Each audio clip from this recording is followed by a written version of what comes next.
باب ما جاء في خلیط البصر والثمر۔ دیکھو، خلیط کے معنی ہیں مجموعہ، خلیط کے معنی ہیں مجموعہ، اور بصر، بصر کے معنی ہیں سوکھی کھجور، نہیں بصر کے معنی ہیں گدرا، گدرا کھجور، اور تمر سوکھے کھجور کو کہتے ہیں۔ دیکھو، بصر یہ گدرا کھجور، اور تمر سوکھا کھجور، اور رطب یہ تازہ پکا ہوا کھجور، رطب تازہ اور پکا ہوا کھجور، یہ جو پینٹ کھجور اپن کہتے ہیں وہ پینٹ کھجور یہ رطب ہے، اور یہ دوا ساز کی دکان پہ جو سکا کھجور ملتا ہے وہ تمر ہے، اور بصر یہ گدرا، اور یہ گدرے کھجور کو اپن اپنی اصطلاح میں شاید سندولے کہتے ہیں، سندولے، جو کچھ کچا کچھ پکا ہوتا ہے، لال کلر کا پیلے کلر کا جو ہوتا ہے، یہ ہے بصر۔ حضور اکرم صلی اللہ علیہ وسلم نے گدری کھجور اور تازہ پکی ہوئی کھجور دونوں کو ملا کر نبید بنانے سے منع فرمایا۔ حضور اکرم صلی اللہ علیہ وسلم نے گدری کھجور اور تازہ پکی ہوئی کھجور کو دونوں کو ملا کر نبید بنانے سے منع فرمایا۔ پھر دیکھو دوسری روایت، حضور اکرم صلی اللہ علیہ، حضرت ابو سعید خدری رضی اللہ عنہ فرماتے ہیں کہ حضور اکرم صلی اللہ علیہ وسلم نے گدری کھجور اور چھوہاروں کو، یعنی سوکھے کھجور کو ملانے سے منع فرمایا، یعنی ان دونوں کے درمیان جمع کیا جائے، اس سے حضور اکرم صلی اللہ علیہ وسلم نے منع فرمایا۔ اور ایسے ہی منقع اور سوکھے کھجور کو ملانے سے حضور نے منع فرمایا۔ زبیب یا تو کشمش ترجمہ کر سکتے ہو یا منقع کر سکتے ہو، تو کشمش سے اور سوکھے کھجور کو ملا کر نبید بنانے سے حضور نے منع فرمایا۔ اور ایسے ہی حضور نے مٹی کے گھڑوں میں، جرار مٹی کے گھڑوں میں نبید بنانے سے منع فرمایا۔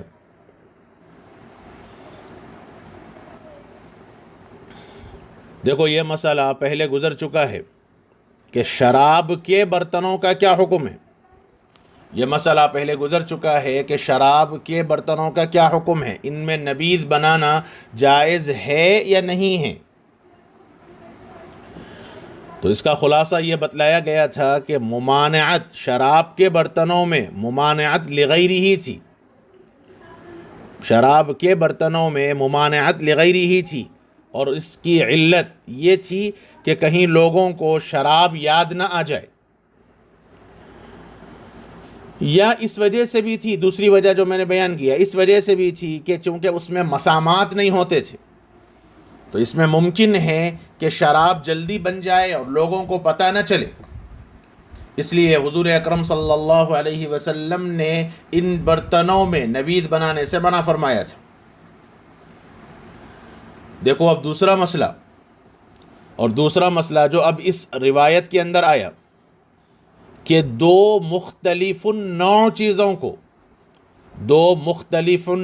چیزوں کو ملا کر نبید بنانا جائز ہے یا نہیں ہے، جیسے سوکھا کھجور اور تازہ کھجور، سوکھا کھجور گدرا کھجور، یا منقع یعنی کشمش یا کھجور، یہ دو مختلف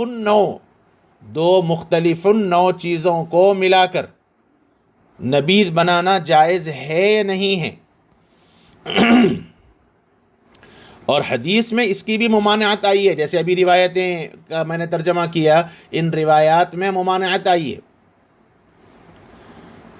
تو ذہن میں رہنا چاہیے کہ یہ ممانعت بھی لعین ہی نہیں ہے، یہ ممانعت بھی لغیر ہی ہے۔ یہ جو حدیث میں ممانعت آئی ہے یہ ممانعت لغیر ہی ہے، یہ ممانعت لعین ہی نہیں ہے۔ کیوں؟ یعنی وہی علت، ممکن ہے، اندیشہ ہے اس بات کا کہ اس میں بھی نبید بنائی جائے، دو مختلف چیزوں کو ملا کر نبید بنائی گئی ہے، اور امکان ہے کہ اس میں نشہ پیدا ہو گیا ہو اور احساس نہ ہو، کیونکہ پکی کھجوروں سے جلدی بنے گی اور سوکھے کھجوروں سے دیر سے بنے گی، اور جب دونوں کو ملا کر بنایا جائے گا تو امکان ہے کہ نبیذ بن گئی ہو اور نشہ پیدا ہو گیا ہو اور امکان اور پتہ نہ چلا ہو۔ اس کا امکان ہے، کیونکہ ایک چیز جلدی گلنے سڑنے والی ہے اور ایک چیز دیر سے گلنے سڑنے والی ہے، تو اس میں امکان ہے کہ نشہ نبیذ بن جائے، نشہ پیدا ہو جائے اور پتہ نہ چلے۔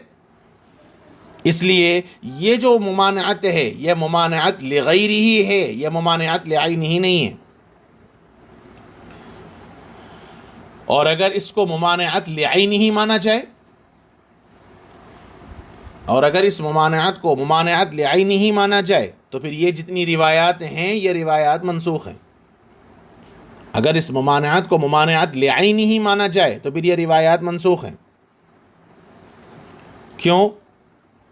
دیکھو، ابو داود کے اندر 2 حدیثیں آئی ہیں، ابو داود شریف کے اندر 2 حدیثیں آئی ہیں۔ حضرت عائشہ صدیقہ رضی اللہ عنہا فرماتی ہیں نبی اکرم صلی اللہ علیہ وسلم کے لیے منقع کی نبیذ بنائی جاتی تھی۔ حضور اکرم صلی اللہ علیہ وسلم کے لیے منقع یعنی کشمش کی نبیذ بنائی جاتی تھی اور اس میں سوکھے کھجور ڈالے جاتے تھے۔ یہ ابو داود کے اندر روایت موجود ہے، اور اس میں سوکھے کھجور ڈالے جاتے تھے، یا سوکھے کھجوروں کی نبیذ بنائی جاتی تھی اور اس میں منقع ڈالا جاتا تھا، یا تو نبیذ اس کی بنا کر دوسری چیز ایڈ کی جاتی، یا نبیذ اس کی بنا کر اس چیز کو ایڈ کیا جاتا۔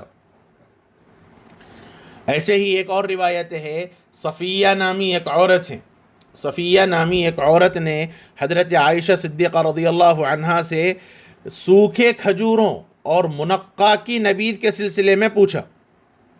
صفیہ نامی عورت نے حضرت عائشہ صدیقہ رضی اللہ عنہا سے سوکھے کھجوروں اور کشمش کی نبیذ کے سلسلے میں پوچھا، تو حضرت عائشہ صدیقہ رضی اللہ عنہا نے فرمایا کہ میں سوکھے کھجور کی ایک مٹھی اور منقع کی کشمش کی ایک مٹھی لیتی تھی اور پھر اس کو برتن میں ڈالتی تھی اور پھر اس کو ملا کے ڈال دیتی تھی، یعنی پھر اس کو اس طرح بھیگنے کے بعد جب وہ بھیگ گیا تو پھر اس کو اس طرح ہاتھ سے خوب مل دیا کرتی اور پھر وہ نبی اکرم صلی اللہ علیہ وسلم کو میں پلاتی تھی۔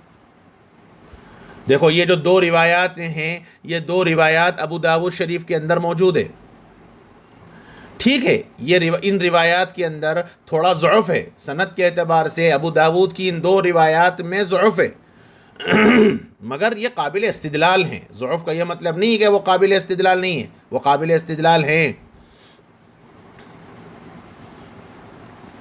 لہذا اب خلاصہ یہ نکلا کہ یہ روایات اگر ممانعت لعین ہی ہیں تو پھر یہ روایات جو ابھی ترمذی شریف کے اندر آئی ہے یہ روایات منسوخ ہیں، اور ناسخ ابو داود کی یہ 2 روایتیں ہیں جس کا حوالہ میں نے دیا۔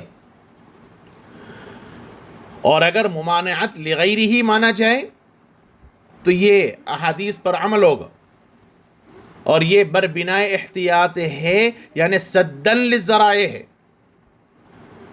اس لیے ذہن میں رہنا چاہیے کہ یہ ممانعت آج بھی ہے، یہ ممانعت آج بھی موجود ہے۔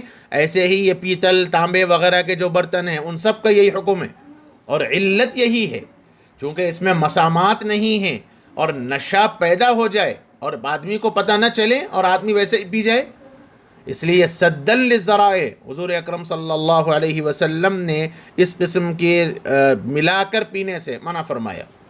جی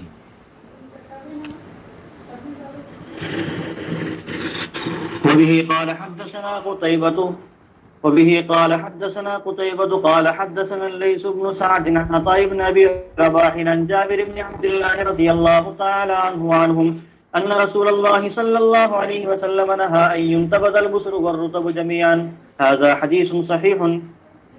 وبه قال حدثنا سفيان بن وكيع قال حدثنا جرير عن سليمان التيمي عن أبي نضرة عن أبي سعيد رضي الله تعالى عنهم أن النبي صلى الله عليه وسلم نهى عن البصر والتمر أن يخلط بينهما. ونهى عن الزبيب والتمر أن يخلط بينهما، ونهى عن الجراد أن ينتبذ فيها. وفي الباب عن أنس وجابر وأبي قتادة وابن عباس وأم سلمة ومعبد بن كعب عن أمه رضي الله تعالى عنهم. هذا حديث حسن صحيح.